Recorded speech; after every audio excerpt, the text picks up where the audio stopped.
நீங்க ரொம்ப படபடப்பா ஃபீல் பண்றீங்களா? ஆங்ஷியஸா இருந்தீங்க அப்படின்னா, ஏதாவது ஒரு கிரவுண்டிங் பிராக்டிஸ் நீங்க பண்ணுனீங்கன்னா, உங்கள நீங்க காம் பண்ண முடியும். நான் இன்னைக்கு உங்களுக்கு ஒரு கிரவுண்டிங் டெக்னிக் ஷேர் பண்றேன். இந்த டெக்னிக்கோட பேரு 5 senses grounding practice or otherwise 5 4 3 2 1 grounding practice அப்படின்னு சொல்லுவாங்க. இது எப்படி பண்ணுறது அப்படின்னா, நீங்கள் எப்போமாவது படபடப்பாக ஃபீல் பண்ணீங்க அப்படின்னா, நீங்கள் செய்யக்கூடிய வேலைகளை நிப்பாட்டிட்டு ஜஸ்ட் உங்களை சுற்றி நீங்கள் பாருங்கள். அதில் 5 விஷயங்கள், நீங்கள் கண்ணுனால் பார்க்கக்கூடிய 5 விஷயங்களை நோட் பண்ணுங்க.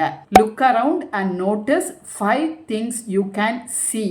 அதுக்கு அடுத்து நீங்கள் உங்களை சுற்றி பார்த்து 4 விஷயங்கள், நீங்கள் தொட்டு உணரக்கூடிய 4 விஷயங்களை ஐடென்டிஃபை பண்ணுங்க. Look around and label 4 things you can feel or touch. அடுத்து 3 விஷயங்கள், நீங்கள் காதினால் கேட்கக்கூடிய 3 விஷயங்களை ஐடென்டிஃபை பண்ணுங்க. Look around and label 3 things you can hear. அதுக்கு அடுத்து 2 விஷயங்கள், நீங்கள் ஸ்மெல் பண்ணக்கூடிய, முகர்ந்து பார்க்கக்கூடிய 2 விஷயங்களை நீங்கள் நோட்டீஸ் பண்ணுங்க. Look around and notice 2 things which you can smell.